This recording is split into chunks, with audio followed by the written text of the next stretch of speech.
Who wins, attention span or Subway Surfers? I'm going to read you a story made by ChatGPT. Let's see if you listen to the end or click off the video. Alright, the tale of the mischievous gnome. Deep in the heart of Whimsy Woods, where the trees whispered secrets to the wind and the streams chuckled over smooth stones, lived a mischievous little gnome named Thimble. Thimble wasn't like the other gnomes who spent their days tending mushrooms or crafting intricate I have to warn you, a second reading. Crafting intricate trinkets. No, Thimble was a prankster, and his favorite pastime, spelled with one S, was stirring up harmless chaos. One sunny morning, Thimble decided it was the perfect day for a little fun. He scampered. I'm fine. Where was I? He scampered to the edge of the meadow where the woodland animals gathered for their morning routines. There he found Sprocket, the squirrel, busily burying acorns. Thimble grinned, rubbing his tiny hands together. With a sprinkle of his gnome magic, he whispered, "Switcheroo!" In an instant, every acorn Sprocket had buried popped back up to the surface. Sprocket scratched his head in confusion. "I could have sworn I just buried those," he muttered, starting all over. Thimble giggled from behind a bush, watching Sprocket repeat the process 3 more times before realizing something was amiss. The squirrel huffed and declared, "I must be acorn cursed," before scampering off to consult the wise old owl. Pleased with his work, Thimble ventured deeper into the woods. He came across Flutter, the blue bird, singing her morning tune. Thimble couldn't resist. With another sprinkle of magic, he made Flutter's song sound like a quacking duck. The other birds perched nearby cocked their heads in surprise. "What's gotten into you, Flutter?" asked Robin, her feathery friend. "I don't know," Flutter stammered, her voice still quacking. She flapped away, determined to find a cure for her sudden duck flu.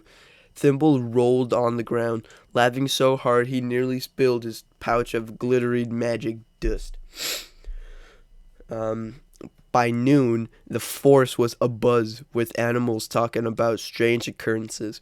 Acorns refused to stay buried, songs were out of tune, and even the bees reported their honey tasting like peppermint. Thimble was having the time of his life. But then, something unexpected happened. As Thimble sat under a mushroom, munching on a tiny sandwich, he heard a deep rumble.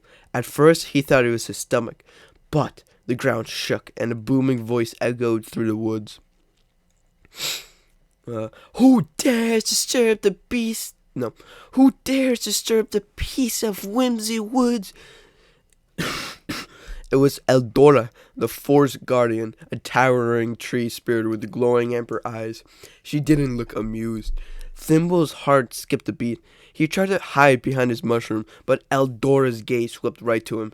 "Thimble," she said sternly, "your pranks have gone too far.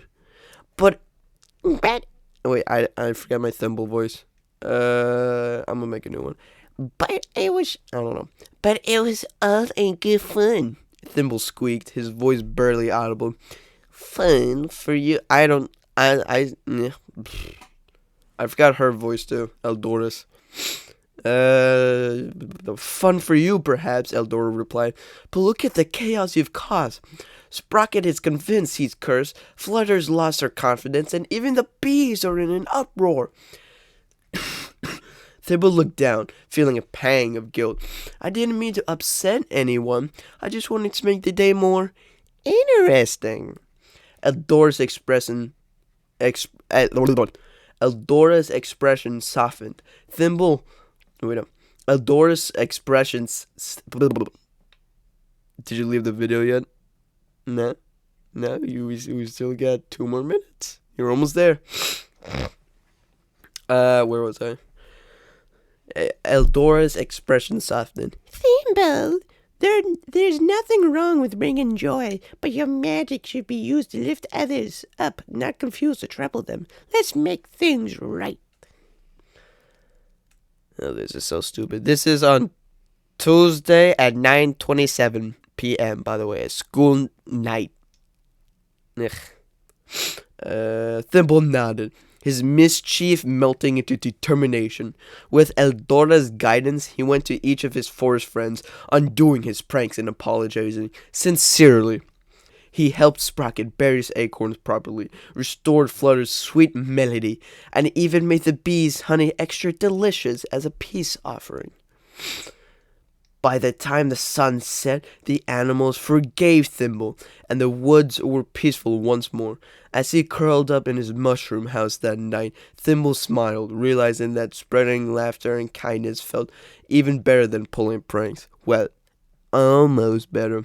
And from that day on, Thimble became the gnome everyone could count on, not for mischief, but for turning an ordinary day into something extraordinary. What did you think of Thimble's story? I thought it was very poetic, very nice, very well written. I like his character arc. It really goes to show the urges mankind has to do evil and how they could use their abilities for the greater good. Good. Wow, greater good to help others. And, oh, thank God, I'm done with the skit.